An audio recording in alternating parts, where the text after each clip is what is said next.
So I've been reflecting for the past few months, what can I share with you rather than what I can lecture you? If I can give you one nugget that can change your life personally and professionally, what would it be? So that's what I'd like to share with you. Being raised in a Persian family, I was given limited choices. Either I can be an engineer or a doctor or nobody. So I decided to choose the first one. So when I came to state, I started studying engineering. So I took a lot of classes like you do, regardless of your major, in math, physics, chemistry, engineering, you name it. I studied a lot, did a lot of homework that I never used for the rest of my life, did a lot of papers that I don't know why I wrote those, but I had to do it because that was a part of the package. So I went back, I looked at the curriculum that every one of us gets impacted by. When you look at a bachelor's degree, on the average is about 120 credit hour. If a course is 3 to 4 hours, you're taking about 30 to 40 courses. And I make the assumption you know what you're doing, because a lot of you may change your major, so you take more classes. And if you want to do your master's degree, that would be about another 10 courses. And some of you may decide to do your PhD, even though there's a lot of research involved, but you're going to be taking some classes as well. So on the average, we're taking about 30 to 50 courses. I want you to think. I want you to reflect. How many courses do you take that the topic of the course is all about you? So wait a second. I forgot to mention something. My dream was to be a professor since I was a kid. And the reason I wanted to be a professor, I had a neighbor who dressed up all the times. He was smoking pipe, and he got the highest respect in the neighborhood. And I told my parents, if smoking is bad, why is this guy getting all the respect? They said, because he was a professor. I'm like, damn, that's what I want to be. I want to be a professor. And I'm not joking with you. That's how the whole thing started. You know what the sad news is? The sad news is, as a professor, I use 10 to 15% of my education.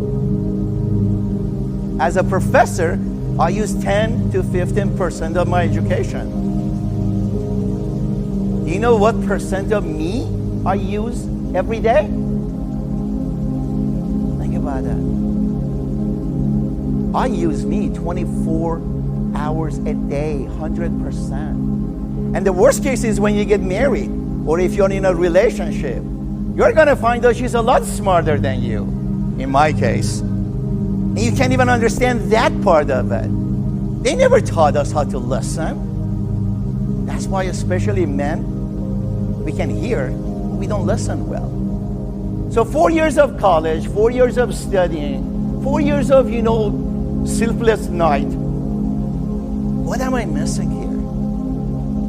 It took me a long time to figure that out. So what I'm going to share with you is a current mindset. The mindset that we have is actually the root cause problem for the way we live. So what exactly is the mindset?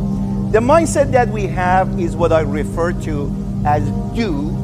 We do a lot of work, we do a lot of studies, we do a lot of classes, we do a lot. The reason we do all of that is eventually we have a job, we have a family, we have a big house, we have a nice car, we have money, and the reason we do that is eventually to be happy, to be content, to have impact. I see some of your parents here in this room, and I don't want to embarrass anyone, but if you ask your parents, a lot of them are not happy with their job. They did their job just to pay the bills. They did their job just to make sure you have a better education and a better life. So you don't need to blame them. My challenge to you as a next generation of leaders in our country is to consider the following mindset. So rather than do, have, be, run like rats, work 18 hours a day, stay up 3-4 nights, I want you to reevaluate your paradigm. So what I'd like to propose to you is a little shift in the mindset that changed my life personally and professionally. And the question is, what do I want to be? That's a hard question to have an answer. When you're 18 to 22, you may not have an answer for that. It's perfectly fine. You don't have to. But you can think. What do I want to be? I want to be a great human being. I want to be a great husband. I want to be a great friend. I want to be a great father. I want to be an outstanding engineer. I want to be a great doctor. I want to be a good accountant. I want to be an artist. I want to be a dancer. Regardless of what you want to be, then you can go ahead, focus on doing what you want to do. If I love what I'm doing, then it's not work anymore. So if I know what I want to do, then I can do that, and I'm spending hours and hours, it's worth it. The have will eventually come. Even if it doesn't come, I'm happy with what I want. Because my paradigm about the whole world started early on. Rather than I get a job, I get fired, I have a house mortgage, you go through a couple, family divorces, and then you find out, why am I so miserable? So my challenge to you is reevaluate your mindset. What is your mindset?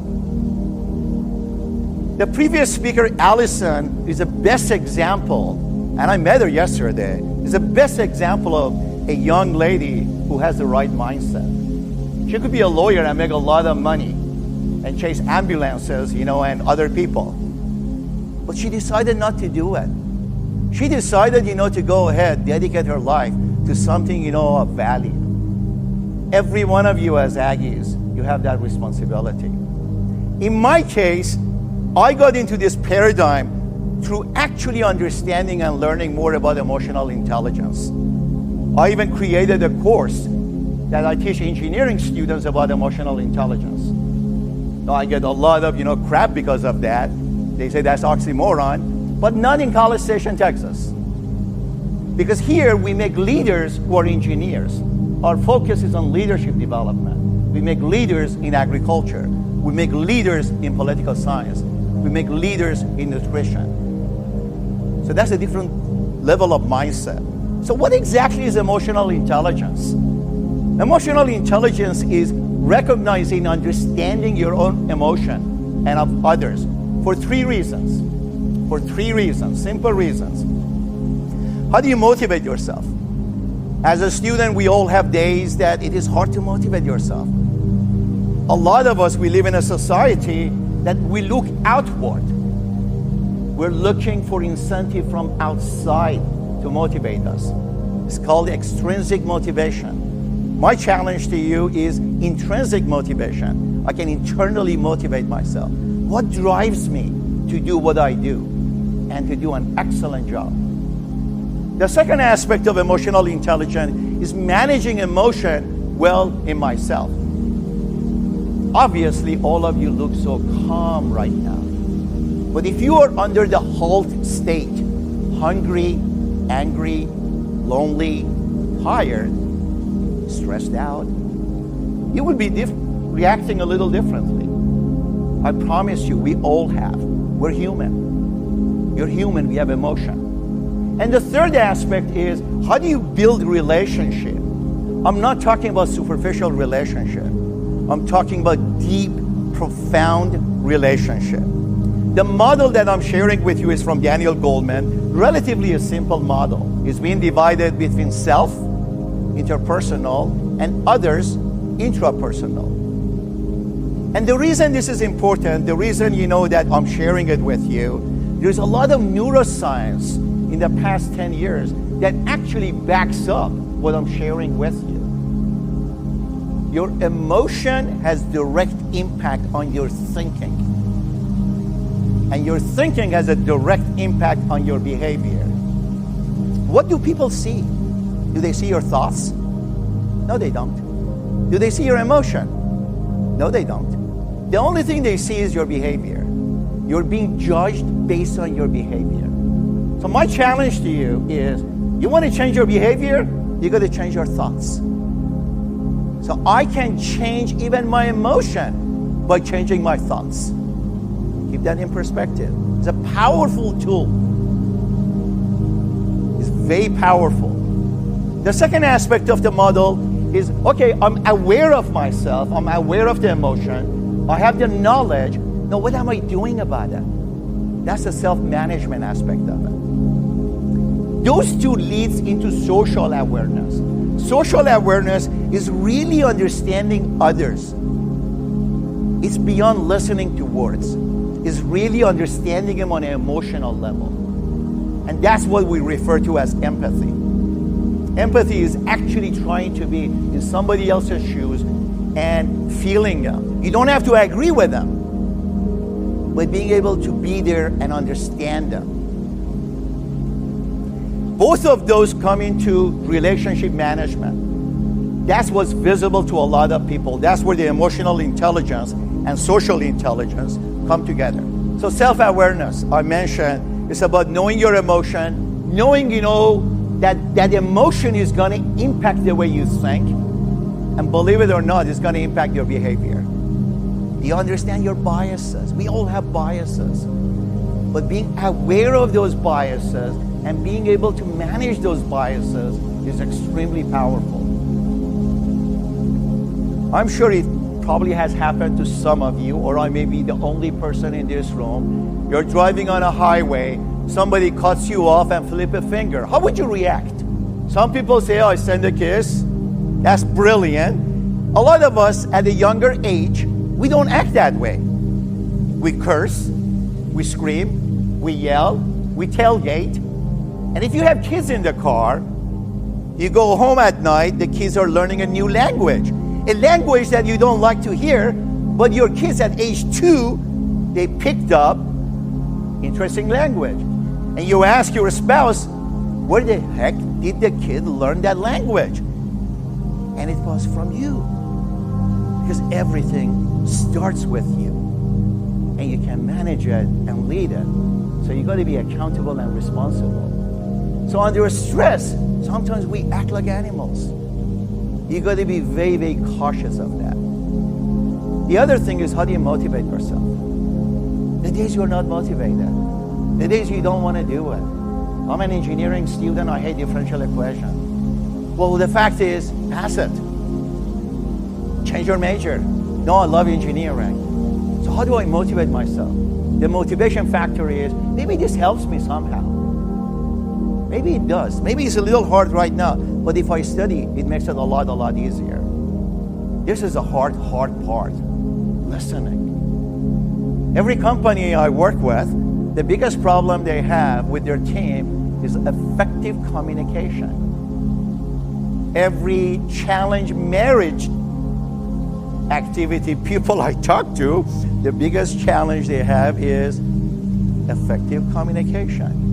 So what is it that we don't communicate? Why is it so hard to listen to somebody else? Not just listen with the intent to really know where they're coming from and what they're saying, which is completely different. And that's what I said I refer to as empathy. I love this poem from a Persian, poet. It is in the United Nations on the wall. It says, human beings are members of a whole, in creation of one essence and soul.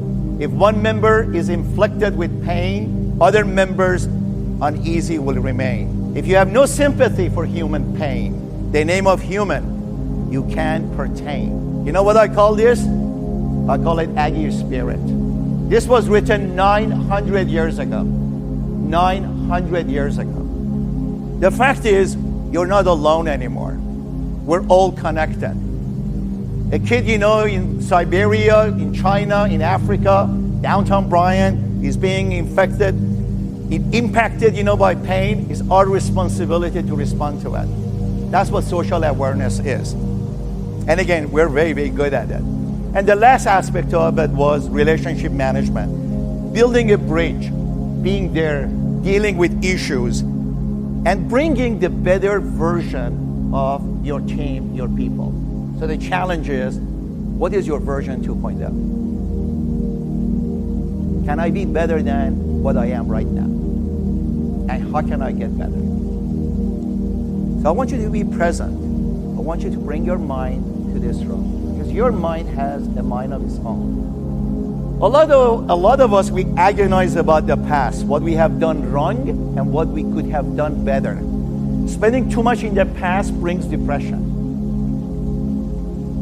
Some of us, we worry too much about the future. Worrying too much about future actually brings anxiety. We see it all over higher education with our students.